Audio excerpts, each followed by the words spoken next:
Hi everyone welcome back. ನೀವು ನೋಡ್ತಿದ್ದೀರಾ student solution YouTube channel. Supreme court ಆದೇಶ T ಕಡ್ಡಾಯ, ಟಿ ಯಾವಾಗ ಶುರು ಆಗುತ್ತೆ ಸಂಪೂರ್ಣ ಮಾಹಿತಿಯನ್ನು ತಿಳಿಸ್ಕೊಡ್ತೀನಿ. ಚಾನಲ್ಗೆ ಸಬ್ಸ್ಕ್ರೈಬ್ ಆಗಿ. ಸಂಪೂರ್ಣ ಮಾಹಿತಿಯನ್ನು ನಾನು ಡಿಸ್ಕ್ರಿಪ್ಷನ್ ಲಿಂಕ್ ಕೊಟ್ಟಿರ್ತೀನಿ, ಆ ಲಿಂಕ್ನ ಕ್ಲಿಕ್ ಮಾಡಿ ನೋಡ್ಬೋದು.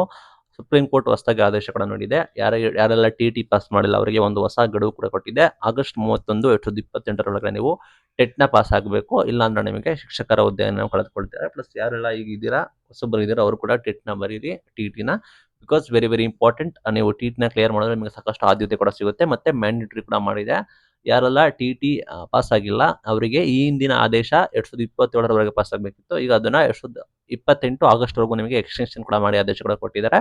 ಬಿಕಾಸ್ ಕೋರ್ಟ್ಗೆ ಹೋಗಿದ್ದಾರೆ, ಇದನ್ನ ನಮಗೆ ಕನ್ಸೆಷನ್ ಕೊಡಿ, ಲೈಕ್ ಇದನ್ನ ಬೇಡ ನಮಗೆ, ಲೈಕ್ ನಮಗೆ ಸ್ವಲ್ಪ ಟೈಮ್ ಕೊಡಿ ಅಂತ. ಬಟ್ ಅದನ್ನು ಒಪ್ಪಿಲ್ಲ. ಟಿ ಅರ್ಹತೆ ಪರೀಕ್ಷೆ ಅಲ್ಲ, ಅದು ಒಂದು ಗುಣಮಟ್ಟದ ಶಿಕ್ಷಣ ಆಗಿರುತ್ತೆ, ಅದು ಕನಿಷ್ಠ ಮಾನದಂಡ ಆಗಿರುತ್ತೆ ಅಂತ ಕೂಡ ಹೇಳಿದ್ದಾರೆ. ಹಾಗಾಗಿ ಹೊಸ ಆದೇಶ ಕೂಡ ಮಾಡಿದ್ದಾರೆ. ನೀವು ಕಡ್ಡಾಯವಾಗಿ ಟೆಟ್ನ ಬರೀಬೇಕಾಗುತ್ತೆ. 2028 ಆಗಸ್ಟ್ 31 ನೀವು ಕ್ಲಿಯರ್ ಮಾಡಬೇಕಾಗುತ್ತೆ. ಹಾಲಿ ಶಿಕ್ಷಕರು ಕೂಡ ಹೋಗುತ್ತೆ. 20 ರಿಂದ 30 ವರ್ಷ ಸೇವೆಯಲ್ಲಿರುವವರು, ಅನುಭವ ಇದ್ರು ಕೂಡ ಟಿ ಪಾಸ್ ಆಗಿಲ್ಲದವರು, ನಿವೃತ್ತಿಗೆ ಮುನ್ನ ಮತ್ತೆ ಪರೀಕ್ಷೆ ಬೇಕಾಗಿದೆ. ಹೀಗಾಗಿ ಕೆಲವರು ವಿರೋಧ ವ್ಯಕ್ತಪಡಿಸಿದ್ದಾರೆ. ಸುಪ್ರೀಂ ಕೋರ್ಟ್ ಹೇಳಿದೆ, ಇಲ್ಲ ನಾವು ಅದನ್ನು ಒಪ್ಪೋದಿಲ್ಲ, ನೀವು ಮಾಡಬೇಕು ಅಂತ ಹೇಳಿ. ಟಿ ಪರೀಕ್ಷೆ ನಡೆಸಬೇಕು ಅಂತ ಕೂಡ ಹೇಳಿದ್ದಾರೆ. ನಿಯಮಿತವಾಗಿ ನೀವು ಟಿ ಪರೀಕ್ಷೆ ನಡೆಸಬೇಕು. ವರ್ಷಕ್ಕೆ ಕನಿಷ್ಠ 2 ಬಾರಿ ಪರೀಕ್ಷೆ ನಡೆಸಬೇಕು ಅಂತ ಕೂಡ ಹೇಳಿದ್ದಾರೆ. ಸಾಕಷ್ಟು ಅವಕಾಶ ನೀಡಬೇಕು ಅಂತ ಹೇಳಿ ಸುಪ್ರೀಂ ಕೋರ್ಟ್ ಆದೇಶಗಳನ್ನು ನೀಟ್ಟಿದ್ದಾರೆ. ಇಲ್ಲಿ ವರ್ಷಕ್ಕೆ 2 ಬಾರಿ ಅಂತ ಹೇಳಿದ್ದಾರೆ. ನಿಮಗೆ ಗೊತ್ತಿರೋ ಹಾಗೆ ಇಷ್ಟೊತ್ತಿಗೆ ಆಗ್ಬೇಕಿತ್ತು, ಲಾಸ್ಟ್ ಇಯರ್ ನಿಮಗೆ ಡಿಸೆಂಬರ್ಗೆ ಆಗಿದೆ. ಈ ವರ್ಷ ಆಗ್ಬೇಕಿತ್ತು, ಬಟ್ ಆಲ್ರೆಡಿ ಸರ್ಕಾರ ಬದಲಾವಣೆ ಕೂಡ ಆಗಿದೆ.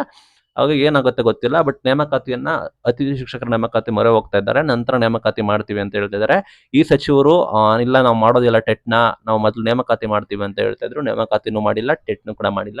ಈಗ ಹೊಸ ಸಚಿವರು ಬರುವ ಸಾಧ್ಯತೆ ಕೂಡ ಇದೆ. ಮಧು ಬಂಗಾರಪ್ಪ ಅವರೇ ಬರ್ತಾರಾ, ಬೇರೆಯವರು ಬರ್ತಾರಾ ಅಂತ ನೋಡೋಣ. ಒಟ್ಟಾರೆ ಇಷ್ಟೆಲ್ಲ ಓದೆಲ್ಲ ಕೂಡ ಇದೆ. ಒಟ್ಟಾರೆ ಟೆಟ್ನ ಮಾಡಬೇಕು ಅಂತ ಸುಪ್ರೀಂ ಕೋರ್ಟ್ ಹೇಳಿದೆ. ಅಟ್ಲೀಸ್ಟ್ ವರ್ಷಕ್ಕೆ 2 ಬಾರಿ ಮಾಡಬೇಕು ಅಂತ. ಇಲ್ಲ ಅಂದ್ರೆ ಕಷ್ಟ ಆಗುತ್ತೆ. ಬಟ್ ಇಲ್ಲಿ ಆಕಾಂಕ್ಷಿಗಳು ಕೂಡ ಇದ್ದಾರೆ. ಪ್ಲಸ್ ಸುಪ್ರೀಂ ಕೋರ್ಟ್ ನಿಯಮ ಇರೋ ಕಾರಣ ಟಿನ ವರ್ಷಕ್ಕೆ 2 ಬಾರಿ ಮಾಡೋ ಸಾಧ್ಯತೆ ಕೂಡ ಇದೆ. ಈ ವರ್ಷದ್ದು ರೀಸೆಂಟ್ ಅಪ್ಡೇಟ್ ಯಾವುದು ಬಂದಿಲ್ಲ. Thank you.